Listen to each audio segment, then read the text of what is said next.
깊이 있는 영화 이야기. 무비 프리즘. 안녕하세요. 리뷰 카우입니다. 안녕하세요. 리뷰 마우스입니다. 좀 저희 채널을 찾아주시는 분들 중에 오늘 좀 놀라시는 분들이 많지 않을까 싶습니다. 저희가 얼굴을 공개했죠, 갑자기. 창피합니다. 네. 저희가 사실 여러분이 보시기에 미학적 가치가 있는 얼굴이라서 공개한 건 아니고요.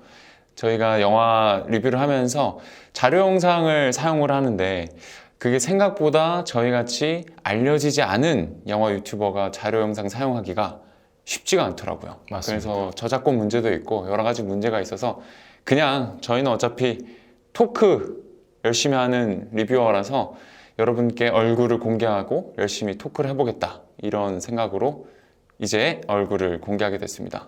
소감이 어떠십니까? 저는 별 감흥이 없네요. 괜찮습니다. 어차피 사람들이 저희 얼굴을 보면서 감상할 건 아니기 때문에. 저희 얘기에 집중해 주세요. 사실은 저희 리뷰는 전에도 그랬지만 화면을 끄고 보셔도 돼요. 전혀 문제 없죠. 네, 그냥 팟캐스트처럼. 네.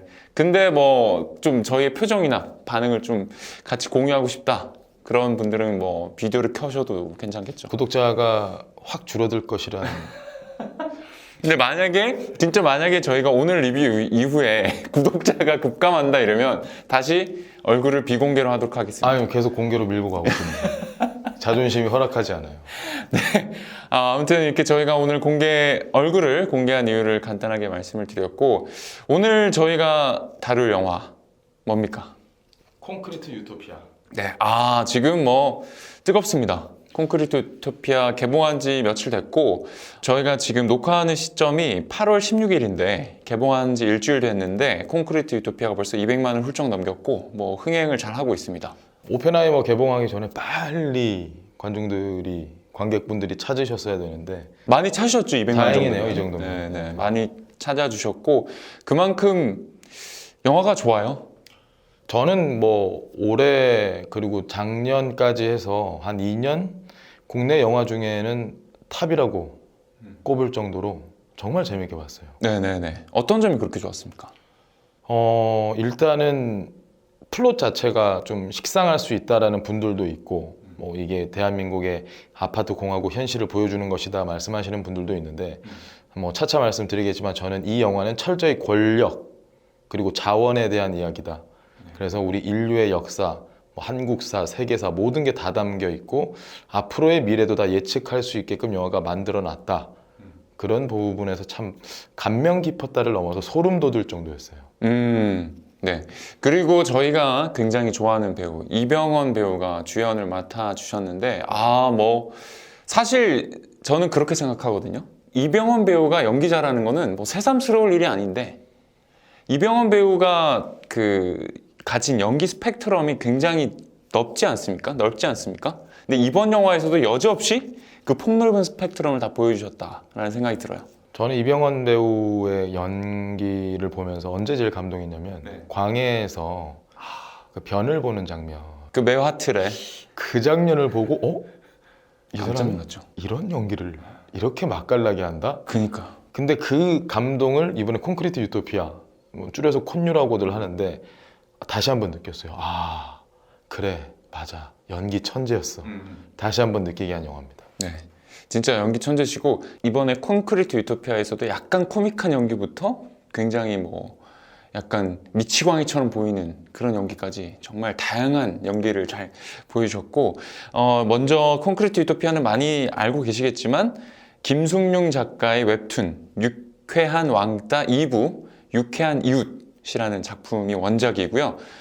이 영화의 제목 자체는 다른 작가님의 사회학 저서에서 따온 겁니다.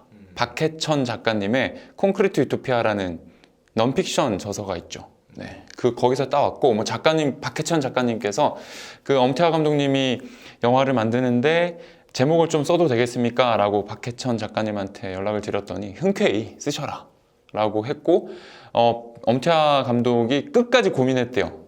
혹시나 더 좋은 제목이 나오면 바꿀까 고민도 했지만 결국 콘크리트 유토피아가 최고의 제목이다 라는 생각이 들어서 계속 유지하게 됐다고 합니다. 근데 진짜로 콘크리트 유토피아라는 제목이 너무 좋아요. 영화랑 잘 맞죠. 콘크리트 디스토피아 아닌가요, 영화는? 그러니까 근데 그게 이제 아이러니함이 들어있는 거죠, 그죠? 네, 원래 이게 완전 재난 영화이고 굉장한 그 디스토피아를 다룬 작품인데 오히려 이 유토피아라는 제목을 쓰면서 아이러니한 감흥을 주는 게 아닌가. 콘크리트 유토피아 스토리 얘기부터 좀 해볼까요? 자, 대재앙이 일어났다. 아파트 하나가 살아남았다. 거기 입주민들이 있고 외부인 못 들어오게 막는다. 입주민들이 살아나가는 방법을 강구하다 내부에서 갈등이 터졌고 결국 외부인들이 쿠데타를 일으켰고 입주민들은 밖으로 다 쫓겨났다. 끝입니다. 아마도 그 영화의 시놉시스를 보시면 그 내용이 어느 정도 다 예상은 되셨을 거예요. 예고편에도 이미 거의 다 나오죠. 그 대지진이 일어나고 그 다음에 유일하게 멀쩡하게 남은 아파트가 하나 있고 그렇다면 당연히 사람들은 그 멀쩡한 아파트에 모여서 살고 싶겠죠. 그렇죠.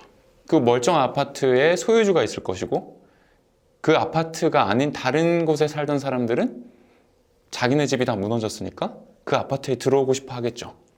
그런 상황 속에서 이제 아귀 다툼이 벌어지고 싸움이 벌어지고 갈등이 일어나는 거죠. 사실 이거는 내용이 뭐 되게 어느 정도는 예상 가능한 내용이어서 뻔한 내용이긴 합니다. 네, 이야기가 어느 정도 예상된다면 그 전개 과정이 흥미로워야 된다고 저는 생각을 하거든요.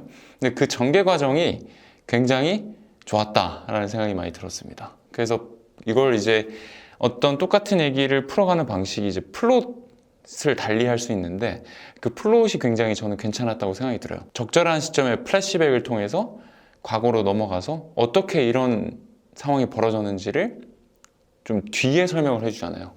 그런 것도 굉장히 좋았고 그 과거에 있었던 일이 현재에 어떻게 영향을 주는지 이런 것도 되게 인과관계나 이런 설정들이 되게 관객이 최대한 지루하지 않게 잘 따라갈 수 있게 그렇게 스토리를 짜셨다라는 생각이 들더라고요. 이 영화가 좀 뻔한 줄거림에도 불구하고 그 영화에는 반전이라는 양상이 있잖아요. 정말 너무 다행이었던 건 이병헌이 이 영화의 주인공, 사실상의 주인공인데 본인이 가진 반전을 영화 한 중반부 이후에 그냥 영화에서 풀어버려요. 입주민이 아니야 얘는. 근데 지금 얘는 대표를 하고 있는 거야. 저는 그 부분이 참 마음에 들더라고요. 맞아요. 우리가 전지적 작가 시점에서 이병헌을 이해하고 만약에 영화 마지막에 짜잔 입주민 아니지롱 이러면 뭐야 다 알고 있었는데 그러니까 그런 반응들이 나올 뻔하잖아. 근데 그런 게 아니라 이병헌이 이렇게 행동할 수밖에 없는 이유, 그래서 그 이후부터의 이병헌의 표정 변화를 우리가 감상할 수 있게 여유를 준 그게 너무 좋았어요. 그렇죠. 영화의 전반부는 대지진이 일어나고 난 이후에 주민들이 어떻게 황궁 아파트에서 살아남는가, 어떻게 자치 규약을 만들고 그 뭐 아파트 정비 사업 같은 것도 하잖아요. 그러면서 이제 어떻게 공동체를 다시 가꿔서 같이 공존하느냐 이런 과정을 보여주는 거고, 영화 후반부에 이병헌의 실체가 드러난 이후부터는 약간 스릴러 장르로 바뀌는 거죠. 이병헌의 정체가 정말 드러날지, 그리고 이병헌이 분명 몹쓸 짓을 했는데 그것을 사람들이 알게 될지, 그러면 이병헌을 막아야 될지, 아니면 이병헌을 믿고 우리 공동체를 그냥 같이 계속 끌고 가야 될지, 이런 고민을 하게 되는 거죠. 그래서 영화가 크게 두 가지로 나눌 수 있다고 볼 수가 있고, 전반부에서 가장 중요하게 저는 특징적으로 봤던 부분은, 보통 이런 재난이 벌어지면 군, 경찰, 아니면 최소한 소방관이라도 이렇게 등장을 하기 마련이거든요. 근데 군, 경찰, 소방관이 단 한 장면도 안 나옵니다.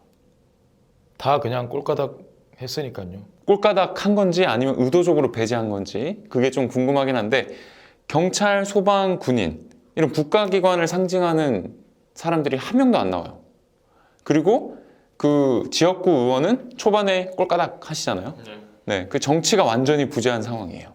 이게 굉장히 흥미롭다고 생각이 들었고, 뭐 유명한 정치학자 중에 홉스가 있는데, 홉스라는 분이 자연 상태는 만인에 대한 투쟁이다 라고 했잖아요. 그거를 그냥 그대로 보여주는 상황 속에서 출발을 하고, 그런데 인간들은 지혜를 모아서 나름의 자치 규율도 만들고 공동체를 어떻게든 만든단 말이죠. 배급도 하고. 그게 굉장히 뭐랄까요, 이게 대재난 이후에 이 황궁 아파트의 모습이 뭔가 이 자연 상태 같다는 느낌이 들더라고요. 그래서 굉장히 흥미로웠습니다. 저는 조금 여기서 구체적으로 들어가면 인간이 지혜를 모아서 자치규약을 만들었다라는 부분을 우리가 좀 씹어 먹었으면 좋겠어요. 뜯어 먹어보면 이병헌이 외부인이다, 이병헌이 살인을 저질렀다, 그래서 뭔가 영화 안에서는 반전이 일어나고 스토리가 막 급격하게 전개가 되는 것 같은데, 지금 전체를 보면 항공아파트 입주민들이 밖으로 다시 밀려 나오는 과정에서 이병헌의 존재는 전혀 상관이 없습니다. 아주 독립적이에요. 이병헌이 어떤 사람인지는 무관합니다. 그 극 중에서 박보영이 이병헌의 정체를 까발리죠. 네. 이것과 입주민들이 외부인으로부터 바퀴벌레로 표현되는 사람들로부터 공격받는 건 아무 연관이 없어요. 단 1도. 누군가 까발리지 않았더라도 이건 어차피 일어날 일이었어요. 그렇죠. 이걸 봤을 때 모든 사건은 다 독립적으로 일어난다고 보고, 저는 그때부터 다시 한번 생각을 해보니 자치구역을 만들었던 그 과정, 부녀 회장이 처음 이병헌을 대표로 추대했을 때 사람들이 만장일치로 표결에 붙입시다라고 하죠. 자, 무엇 때문에? 희생정신이 있습니다, 저 사람은. 그렇죠. 영화 초반에 어떤 집에 불이 났고 이병헌이 앞장서서 불을 끄죠. 대표라는 사람을 희생정신이 있기 때문에 추대한다는 건 이건 비합리적이거든요. 대표는 그런 사람이 되는 게 아니라고 저희는 배우고 있을 겁니다. 지략도 있어야 되고 정치력도 있어야 되고 뭐 여러 가지를 고려해야 되는데, 그냥 불을 보고 뛰어들었으니까 네가 대표할래? 사람들이 다 만장일치로 그래요, 저 사람이 하면 어떨까요? 막 이런 분위기는 아주 비합리적이다. 두 번째로 자치구역을 만들었던 그 과정, 부녀회장이 만들었어요. 그렇죠. 네, 부녀회장이. 거기 보면 두 번째 규약을 볼 때 이미 사람들은 거기서부터 암시를 얻어요. 합리적인 배분이 안 되겠구나. 차등 지급한다가 나와 있잖아요. 그렇죠. 기여분에 따라. 너무 추상적이고 이것 때문에 문제가 생길 거란 건 관객분들이 다 알아요. 근데 이걸 자치규약이랍시고 쫙 내놓는데 사람들이 아무도 반발을 안 한단 말이죠. 너무나도 비합리적이고 정말 별거 아닌 선택으로 너무 대단한 일들을 저질러 버려요. 그냥 순간적으로. 마지막으로 이 영화에서 제일 중요한 건 입주민이냐 입주민이 아니냐. 자, 일단 입주민인 경우에 왜 입주민이 아닌 사람들을 내보냈느냐 기억하십니까? 입주민이 아닌 사람들을 왜 내보내려고 했는가? 맨 처음에? 맨 처음에 뭐였죠? 그러니까 관객분들 기억 지금 하시나요? 뭐였지? 엄청 대단한 이유가 있어야 되잖아요. 대단한 이유가 아니라 거기에 살고 있는 입주민이 칼에 살짝 맞아요. 그렇죠. 그때 사람들이 빡 돌아서 이게 정말 그런 이유가 될까? 이유를 들어보지도 않고. 그때는 사실 자원이 불충분한 상황도 아니었는데 그러니까요. 입주민이 공격당했다. 외부인에게. 내심 사람들의 마음속엔 내가 여기 어떻게 들어와서 살고 있는데 이거 내 건데라는 그 마음이 부글부글 하다가 별거 아닌 사건으로 한두 명이 선동하니까 그대로 따라가는, 얼마나 합리화 먼, 그러니까 말 그대로 이 무정부 상태, 만인에 의한 만인의 투쟁, 이 과정들이 진짜 별거 아닌 사건에서부터 비롯됐다. 그런 걸 영화에서 보여주고 있어서 저는 아주 우리 현대사회를 잘 비춰주고 있다. 지금 우리의 모습과 흡사하다. 미국 마찬가지, 중동 마찬가지, 별거 아닌 걸로 온 나라가 싸우고 이런 거 보면서 그런 걸 좀 압축적으로 보여주고 있는 게 아닌가. 맞아요. 되게 우리가 인간이 이성이 있고 합리적인 존재라고 생각을 하지만 굉장히 감정적이고 그 다음에 굉장히 사소한 것에 휘둘린다는 거를 영화가 너무 잘 보여주고 있죠. 그러니까 굉장히 인간을 잘 보여주는 영화라는 생각이 들어요. 그러니까 저희가 몰입을 할 수 있겠죠. 저희는 인간이니까 누구나. 그 생각이 들고, 크게 전반부와 후반부로 나뉜다고 봤을 때 이병헌의 연기가 워낙 좋아서 우리가 스토리를 예측하기 좀 힘들었다는 생각이 드는데, 물론 뻔할 수도 있지만 좀 예측하기 힘들었다는 생각이 드는 게, 치매에 걸린 노모가 있잖아요. 근데 이병헌이 똥기저귀를 다 갈아주고 마치 자신의 엄마처럼 행동하는 장면이 들어가 있어요. 엄마라고 불러요, 또. 네, 그래서 뭐 진짜 엄마인가 보다. 초반에 그렇게 생각을 하게 그럴 되죠. 수 있죠. 네, 맞아요. 그러니까 이게 전체적인 스토리가 굉장히 사소하다고 볼 수 있고, 저 장면이 왜 들어갔지? 라는 그런 장면들이 나중에 이 스토리의 퍼즐을 맞출 때 다 필요한 거였고, 다 어느 하나 버릴 게 없는 그런 장면들이었다라는 그런 생각이 드는 거죠. 그래서 시나리오를 뭐 한 6번 이상은 수정을 하셨다고 하는데, 그 과정에서 굉장히 많이 스토리에 대해서 고민을 하셨던 것 같아요. 네. 저는 감독이 어떤 걸 의도했느냐보다 그냥 제가 받아들이는 것만 말씀을 드리면 이병헌이라는 배우의 사연이나 이병헌이라는 배우의 연기는 너무 좋죠. 그건 그냥 영화와 별개로 너무 좋았고 제가 가장 집중했던 건 이 영화는 권력에 대한 이야기다라는 생각을 많이 했어요. 그러니까 권력을 얼떨결에 지금 이병헌이 잡게 되죠. 진짜 얼떨결에 얼떨결에 잡았는데 본인은 그런 권력에 대한 욕심이 있던 사람이 전혀 아니에요. 그냥 따뜻한 내 가족의 보금자리 하나만 있으면 된다라는 사람이었는데 투표할 때 부녀 회장이 귤을 하나 더 줍니다. 그렇죠. 자, 권력의 달콤함은 여기서부터 시작이 되는 겁니다. 거기서부터 모든 암시가 일어나는 거고. 그런데 부녀 회장은 권력의 바로 옆에서 그 과실을 맛보고 싶은 이인자지만 권력 앞에 아첨하지 않아요. 내가 제법 힘이 센 이인자야 라고 고개를 빳빳이 들고 나선단 말이에요. 결국 어떻게 됩니까? 사실상 숙청당하는 거거든요. 부녀 회장한테 찍소리 못하게 하잖아요. 나중에 이병헌이 각성했을 때. 권력 주변에서 이 권력을 쫓고 싶어하는 수많은 그 주민들, 입주민들 다 말 잘 듣잖아요. 그래야 내가 이 권력으로부터 밀려나지 않고 그 권력의 품 안에 가만히 순응하고 있으면 잘 먹고 잘 살 수 있으니까. 그리고 가장 우리다운 모습은 바로 박서준. 근데 그렇게 인간성이 나쁜 인간은 아닌데 내 건 지켜야 되고 그러려면 권력 곁에서 뭔가를 해야 되고 그런 사람들. 박보영이 어떤 인물이냐, 뭐 여러분들께서 뭐 바람캐다 아니다. 결국 저게 인류애적인 모습이다라고 얘기를 하시는데 저는 사실 그 부분에 크게 집중하지 않았고 박보영은 늘 어느 사회나 언제든 역사적으로 존재해 왔던 캐릭터. 어느 인간들이나 항상 저런 사람들이 있어 왔잖아요. 박보영은 지금 뭘 하고 있냐면 저 권력이 정당성이 있느냐라고 계속 묻고 있어요. 나중에. 정당성이 없는 권력이면 그건 제대로 된 게 아니야 라고 문제 제기를 하는데 대안이 없어. 자, 이병헌을 끌어내면 어떻게 할 건데? 대안이 없어요. 수많은 권력의 정당성에 의문을 제기하는 사람들이 다 보통 이런 식이에요. 그런 걸 아주 잘 보여준 것 같고 제일 핵심적인 인물, 입주민들이 바깥으로 내쫓기게 된 결정적인 계기가 어떤 사건이라고 생각하세요? 그 중년 아저씨가 있잖아요. 부상 입었던. 그분이 약간 배급에 대한 불만도 있고 굉장히 그 내부 시스템에 대해서 불만이 있었고 그래서 결국 난 모르겠다. 외부인들이랑 결탁해야겠어 하고 배신하는 거잖아요. 그렇죠. 네. 이 사람이 바로 권력을 쟁탈하려는 자. 이분이 바로 쿠데타의 그 원흉이 되는데 그렇죠. 그 사건도 너무 어이가 없어요. 자, 1번은 자치계약의 불합리성. 아주 완벽하지 않은 게 아니라 잘못됐어. 누가 마음대로 차등지고 말 거야. 두 번째는 그걸 실행하는 부녀회장. 세 번째는 모욕. 한두 마디의 그 언사. 그렇죠. 이 것들이 모여서 근데 그렇게 대단한 사건들이 아니거든요. 그 하나의 사건만 보면. 근데 완전 그 유토피아를 꿈꾸던 주민들이 전부 다 그냥 죽으러 나가게 되는 별거 아닌 사건인데. 그래서 이걸 보면서 그 권력을 빼앗으려는 자의 저는 잘못된 판단이라고 봐요. 왜냐하면 그렇게 해서 쿠데타를 잡은 분들은 어떻게 할까? 뻔하잖아요. 보통 독재를 하죠. 또 대표를 뽑겠죠. 네. 자치계약을 만들고. 그리고 자기가 대표가 되죠, 보통. 그렇죠. 그러면 한정된 자원으로 또 싸우기 시작하겠죠.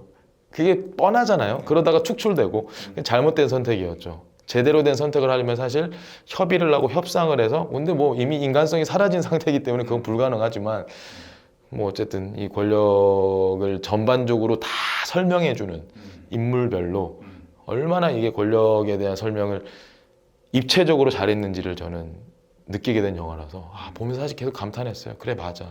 세계사가 이랬지. 그렇죠. 로마가 저래서 망했는데 우리도 고려시대가 저래서 망했는데 그런 생각을 많이 했어요. 굉장히 다양한 인간 군상이 나오고 그 인간 군상들 하나하나가 주조연들이 다 펄떡펄떡 살아 숨쉬는 캐릭터들이고 뭐 이병헌이 맡은 영탁이라든가 박서준이 맡은 민성, 박보영이 맡은 명화 이런 캐릭터들이 다 결이 다르고 그 다음에 그들의 특징이 다 달라요. 맞아요. 그리고 아까 말씀하셨듯이 민성이 아마 많은 분들이 나라도 민성일 것 같아. 내가 남을 도와주고 싶지만 나의 생존이 위협받을 때 나는 나를 지킬 수밖에 없겠지. 그게 민성이잖아요. 박보영은 내가 손해봐도 모르겠어. 나는 내가 손해보든 말든 나는 다른 사람이랑 같이 살아야 돼. 이런 이상주의자가 있는 거고 민성이는 어떻게 보면 좋은 마음을 갖고 있는 현실주의자인 거고, 이병헌 같은 경우는 생존이 가장 큰 목표인 그냥 뭐랄까요, 동물 같은 면이 있는 사람인 거죠. 지켜야겠다. 네. 그래서 관객분들이 이런 다양하고 매력적인 캐릭터들을 통해서 내가 만약에 저 상황에 있다면 나는 어떤 캐릭터처럼 행동을 할까를 상상해보게 만드는 거죠. 그러니까 굉장히 많은 분들이 나는 이럴 것 같아, 나는 이럴 것 같아, 다양한 생각을 해볼 수 있는 그런 영화라서 더 좋다는 생각이 들고, 그 다음에 또 이 영화는 굉장히 도덕과 법 이런 것을 또 우리가 묻게 만들잖아요. 그렇죠. 네, 그래서 도덕적 딜레마. 그러면 가령 내가 생존하기 위해서 남을 죽여도 괜찮은 건가? 이걸 보고 저는 그 다크나이트에 보면 히스레저가 큰 배 2개에다가 죄수들이 가득 찬 그런 배 하나, 그 다음에 일반 무고한 시민들이 승선하고 있는 배 하나, 이렇게 2개의 배를 놓고 도덕 딜레마 실험을 해요. 그러니까 완전 조커는 완전 진짜 미친놈 중에 미친놈이죠. 서로가 상대방의 배를 폭발시킬 수 있는 기폭장치를 갖고 있고, 그래서 선택하게 만들죠. 내가 살려면 상대방의 배를 폭파시켜야 돼. 근데 결국 사람의 선의가 승리하면서 조커의 계획이 실패하는데, 영화죠. 영화입니다. 그러니까 이제 영화적인 결론일 수 있죠. 그 다음에 내가 직접 사람을 죽이진 않더라도 내가 살기 위해서 나와 같은 편인 사람이 사람을 죽이는 거는 내가 묵인해도 괜찮나, 이런 고민도 하게 되죠. 저는 뭐 조금 비슷한 얘기면서도 다른 얘기인 건, 이 영화를 보시는 많은 분들이 나라면 어떻게 했을까라는 질문을 상당히 많이 받았을 것 같아요. 그렇죠. 넌 박보영이 하는 행동이 어떻다고 생각해? 근데 아까도 말씀드렸다시피 내가 생각하는 게 박보영과 난 맞아. 다 함께 더불어 사는 게 결국 다 죽지 않는 길이다 라는 건 정말 맞는 말이에요. 너무 맞는 말이에요. 그렇죠. 서로 협의가 잘 되고 협상이 잘 돼서 조금씩 먹으면서 음식을 찾아다니는 사람도 더 늘어나면 좋고, 하지만 사람들은 내 마음 같지 않단 말이에요. 그렇죠. 그게 인간 사회고 우리 모습인데, 내가 아무리 박보영 같이 나는 그렇게 할 거야라고 얘기를 외친다고 한들 박보영처럼 내가 해도 결론이 나는 결국 소외될 수밖에 없는 세상이라면, 글쎄요, 내가 어떤 행동을 해야지라는 고민의 의미가 있을까? 이미 그렇게 무정부주의 상태로 완전 카오스 그 자체인데 거기 떨어진 내가 어떻게 행동할지는 막상 그 상황이 되어 봐야만 알 수 있는 내 모습이고, 지금 내가 하는 생각은 우리는 도덕을 배우고 윤리를 알고 있고 나는 이성적이라는 엄청난 착각에 빠져 있는 상황에서, 안정적인 상황에서 소파에 누워서 하는 고민이란 말이에요. 이건 고민이 아닌 것 같아요. 정말 그 상황이 되면 위기에 빠졌을 때 그 사람의 본성이 나오는 건데, 그렇죠. 우리는 위기에 빠지지 않았단 말이에요. 근데 어쨌든 뭐 몰입감이 워낙 뛰어난 영화니까 한 번쯤은 그 영화 속의 인물이 되어서 생각을 해볼 수 있게 만드는 거죠. 그래도 좋은 영화라고 저는 생각이 듭니다. 콘크리트 유토피아에서 제일 저는 현실과 똑같다라고 느낀 부분이 하나 있어요. 네. 903호의 여고생 어떻게 됐죠? 허무하게 죽었죠? 왜 허무하게 죽었을까요? 내부 고발자입니다. 그렇죠. 내부 고발자의 말로는 어떻다? 이건 전 세계 모두가 다 동일합니다. 내부 고발을 하면 사람들로부터 뭔가 대단한 동기부여를 던져놓고 본인은 보통 산화해요. 그 영화에서 그렇게 허무하게 죽을 줄 누가 알았겠어요? 끝이 좋지 않다. 말이 안 되게 죽잖아요. 그냥 사람들이 열 몇 명이 달라붙어 있는데 거기를 뚫고 헤쳐나가서 밀어버리잖아요. 그냥 평소에 엄태 감독이 이 내부 고발자들에 대한 생각을 저렇게 표현하고 싶었구나, 참 허망하다라는 생각을 잘 표현한 장면이 아니었나. 그러네요. 아주 현실적인 장면이었어요. 특히나 한국 사회가 내부 고발자에 대한 보호가 작동하지 않죠, 잘.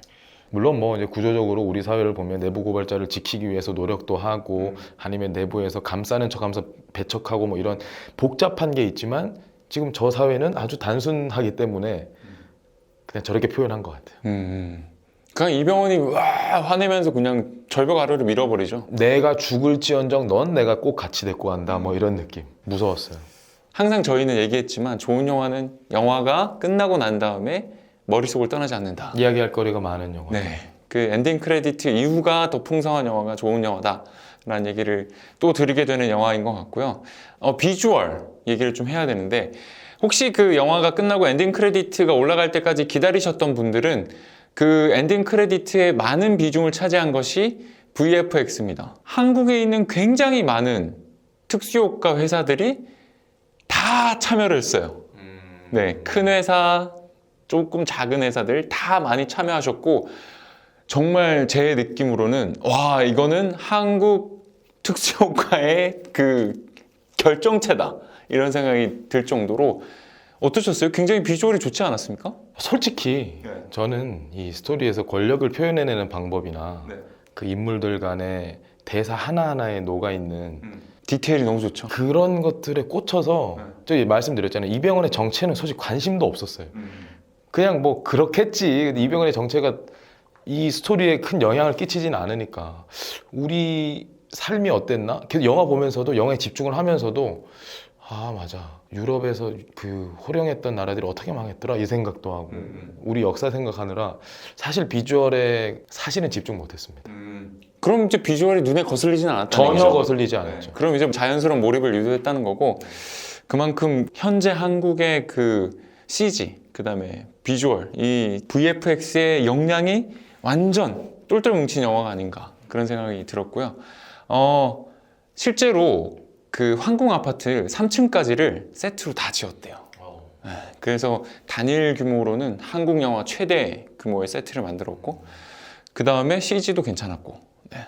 그래서 우리가 잘 몰입할 수 있었던 것이 아닌가라는 생각이 듭니다. 명대사는 일단 재미로 하나 말씀드리면 그 내부자들이라는 영화가 있지 않습니까? 거기서 이제 이병헌과 조승우가 영화가 끝나갈 때쯤에 희대 명대사를 이병헌이 하잖아요. 애드립으로 했다고 하는 그 예. 대사인가. 난 저기 모히또 가서 몰디브나 한잔 할라니까 이 대사가 있거든요. 네, 그게 이제 애드립으로 이제 현장에서 처음 해보시고 감독님이 너무 좋아해서 실제로 오케이 컷으로 썼다고 하는데 이번에도 비슷한 게 있어요. 눈치채셨는지 모르겠는데 애드립으로 한 게 있어요. 애드립인지는 모르겠는데 원래는 몰디브 가서 모히또 한 잔이잖아요. 그걸 순서를 바꾸신 건데 거기 보면은 이제 이병헌이 박서준과 밤에 이렇게 경비를 하다가 수신, 제국, 치가, 천하태평 이런 얘기를 하거든요. 한참 웃었어요 그때. 저도 빵 터졌는데 그러니까 수신, 제가, 치국, 평천하라는 말이 있는데 이병헌이 탁 박서준을 보면서 수신, 제국, 치가, 천하태평 이렇게 하는데 근데 무슨 말인지 알겠어. 전 바로 내부자들의 그 모히또 가서 몰디브 한잔 할라니까 생각나더라고요. 그 다음 대사가 전 더 사실 재밌었어요. 뭐였죠, 그게? 박서준이 수신제가 지국 평천은 아니고요 그랬는데 방금 한 말 왜 또 하고 그래? 그래 내가 방금 그랬잖아. 그게 너무 웃겨. 천연덕스럽게. 그게 너무 웃겨. 이 영화에서 유일하게 웃긴 장면이에요. 저는 그 대표 추대할 때 싱크대 앞에 앉아서 이렇게 클로즈업 해서 그 표정이 연기 그것도 웃겼고. 저렇게 연기를 그러네요. 그 두 개가 되게 웃겼네. 웃겼어 그 장면. 수신, 제국, 치가, 천하태평하고 그 다음에 대표 추대할 때 싱크대 앞에서 혼자 몰래 귤 까먹는 거. 그 두 개가 유일하게 코믹한 장면이었던 것 같고 그 다음에 많은 분들이 꼽을 만한 명장면이 있죠. 아파트 노래를 부릅니다. 회식을 거하게 하고 그 외부에 그 수색을 나가서 많은 양의 그 식품을 획득한 다음에 잔치를 하잖아요. 취해가지고 이병헌이 윤수일의 아파트를 불러요. 그 화면 전환도 기가 막히고 노래방 화면이 실제 화면으로 전환되면서 이병헌의 과거로 넘어가거든요. 그 플래시백은 정말 오랫동안 못 잊을 것 같아요. 좋았죠. 네네. 그 화면 전환이 이어지고 결국 이병헌이 막 열창을 한 다음에 어떻게 됩니까? 이병헌의 실체가 다 밝혀지고 사람들은 주변에서 막 춤을 추고 그림자가 보이고. 네, 그림자가 그 아파트에 그 사람들의 거대한 그림자가 막 미친 듯이 춤추고 있고 아마 그 장면을 많이들 최고의 명장면으로 꼽으실 것 같아요. 저는 마지막 장면이요. 어떤 사람들이었어요? 그냥 평범한 사람들이요라고 하는데 온몸에 저는 소름이 돋았어요. 그렇죠. 박보영이 남편이 죽고 남편 박서준이 죽고 혼자 이렇게 죽을지 살지 이런 위기에 처했는데 어떤 사람들이 와서 구해주고 같이 살자고 하죠. 유토피아죠. 그리고 이제 사람들이 황궁 아파트는 뭐 사람도 잡아먹고 그런다는데 정말 그래요? 거기는 사람들은 어땠어요? 라고 물어보니까 박보영이 그냥 평범한 사람들이었어. 그 대사를 듣는데 정말 너무 저는 소름이 돋았던 게 그래 이게 우리 모습이고 실제 우리들이 이렇게 살아왔고 맞습니다. 더 중요한 건 뭐냐 박보영이 지내게 될 그곳은 어떻게 될 것인가. 거기도 평범한 사람들이거든요. 그렇죠. 평범한 사람들은 어떻게 되느냐. 일단 그 영화 엔딩씬 그 시점에는 좋은 사람들인 것처럼 보이지만 거기도 자원이 부족해지고 그렇죠. 문제가 생길 거거든요. 사람이 많아지고 혹은 입주민이 아닌 사람으로 갈렸다면 이제는 어느 시점에 들어온 사람들과 어느 시점 이후에 온 사람들로 분명히 세력이 생길 것이고 그럴 거란 말이에요. 그러니까 그 평범한 사람들이에요라는 말이 전 너무 비극이라는 느낌이 들어서 이 영화는 결코 해피엔딩일 수가 없죠. 뭐 그 화면 보시면 끝날 때 보면 이미 황폐가 됐어요. 여긴 해피엔딩이 될 수 없지만 더더욱 지하 밑으로 내려가는 비극을 보여준 것 같아요. 그 대사를 딱 듣는 순간 그래. 지금 여기 괜찮아 보이지만 시간이 지나면 알 수 없다. 그걸 보면서 이 니체를 저는 좋아하니까 니체가 카오스 얘기했잖아요. 모든 게 다 지금 혼란이 돼 있는 상황에서 사실 이병헌 같은 존재는 광인이에요. 거기서 딱 하고 떨어진 광인인데 니체가 제일 많이 얘기했던 게 동양으로 보면 윤회 사상이고 그 영겁핵이라고 계속 반복되는 거예요. 우리의 삶이 콘크리트 유토피아에 나왔던 황궁에서의 삶 그리고 지금 옆으로 90도 기울어진 그곳에서의 삶 역시 반복될 거고 사람들은 싸우고 결국 그러다 다 길바닥에서 그냥 죽을 거고 그런 걸 저는 오히려 그 한 문장에서 약간 암시한 게 아닌가 라는 아주 비관적이고 부정적인 결말을 내렸습니다. 엄태하 감독님 인터뷰를 보니까 어쨌든 그 영화가 끝나는 시점에서는 사람들이 어떻게든 공존하려고 하니까 그 희미한 희망 정도는 주고 싶었대요. 희망은 판도라의 상자 안에 고이 모셔 놓는 거고 약간 정말 그 희미한 희망을 좀 주고 싶으셨다고 하더라고요. 그 정도의 희망, 딱 그 정도의 희망. 근데 방금 말씀하신 대로 시간이 지나면 혹시 또 모르죠. 악화될지. 그런 정도의 희망. 한 달 채 안 걸릴 거라고 봅니다. 그래서 그 마지막에 그 박보영이 새로운 사람들과 이제 같이 살게 되는 엔딩 씬 전에 그 아파트는 90도로 넘어져 있잖아요. 그러니까 저는 이게 시각화를 정말 잘했다고 생각이 드는 게 항공 아파트는 멀쩡하게 꼿꼿하게 90도로 잘 서 있어요. 멀쩡하게 잘 서 있는 항공 아파트의 사람들은 결국 난장판을 만들고 뿔뿔이 흩어져 버렸고 누구는 죽고 그렇게 돼버렸고 이 아파트는 완전히 90도로 옆으로 꺾인 거죠. 수직으로 서 있어야 될 아파트가 수평으로 꺾여 버렸는데 거기는 오히려 아파트는 수평으로 꺾였지만 사람들은 또 어떻게든 공존을 모색하고 있고 근데 그 장면이 그 씬이 어떻게 시작이 되냐면 카메라가 아파트의 거실을 천천히 우펜을 이렇게 합니다. 그러면 멀쩡한 거실처럼 보여요. 너무 좋은 아파트죠. 이렇게 멀쩡하다고? 대지진이 있는데 거실이 너무 온전히 보존돼 있어. 카메라가 말짱한 거실을 이렇게 우편하면서 보여주다가 갑자기 이게 90도로 다 꺾여요. 90도로 넘어진 아파트라는 걸 보여주는 거죠, 수평으로. 그래서 전 그걸 보고 황공 아파트와 완전히 다른 넘어진 아파트지만 사람들은 또 항공 아파트랑 완전 다른 사람들이야. 감독들은 항상 이 어떤 이야기를 어떻게 시각화하는 게 관객의 마음을 울릴지를 고민을 하는데 그 엔딩 씬인 만큼 굉장히 많은 고민을 하신 다음에 굉장히 멋진 장면을 연출하셨다. 너무 괜찮았죠. 네네. 그게 있고 그 영화 한 초중반에 아파트 재건 사업을 하거든요. 그러니까 아파트 정비 사업. 아파트 정비 사업을 하는데 그게 이제 영화적인 표현으로 이제 몽타주 씬이라고 일일이 대사를 다 인물들이 말하지 않고 그냥 마치 스케치처럼 이렇게 이런 상황이야 하고 이렇게 빨리빨리 넘어가는 게 몽타주 씬인데 사진 찍으면서 몽타주 씬인데 그 아파트 정비 사업 몽타주 씬도 굉장히 나중에 회자가 많이 될 것 같아요. 굉장히 약간 블랙 코미디 같이 우리 막 새마을 운동 하듯이 차도 빼고 넘어진 데도 보수하고 이렇게 정비 사업을 열심히 하거든요. 그래서 이거는 좀 편집이랑 촬영도 너무 좋고 그 다음에 저는 그 기생충에 보면 굉장히 많이 회자되는 장면이 그 봉준호 감독님이 믿음의 벨트라고 얘기한 부분이 있는데 거기가 송강호의 가족이 기존에 있던 그 이정은을 쳐내면서 그대로 이제 이성균의 집으로 부드럽게 들어가게 되는 장면, 그 음모를 꾸미는 장면이 몽타주 씬으로 나오거든요. 이렇게 복숭아를 긁어서 이정은의 알레르기 반응을 유도하고 쓰레기통에 피로 보이는, 사실은 피가 아니죠. 이정은이 각혈을 통해서 토해낸 피처럼 보이는 종이를 갖다 놓고 이게 모든 이제 음모와 계략이 그 믿음의 벨트라는 시퀀스에서 다 보여지는데 굉장히 고상한 음악과 함께 보여지잖아요. 그 시퀀스 이후로 이 콘크리트 유토피아 아파트 정비 사업 시퀀스가 나중에 많이 영화 공부하는 분들이 많이 참고하게 되지 않을까 그런 생각을 많이 했습니다. 네.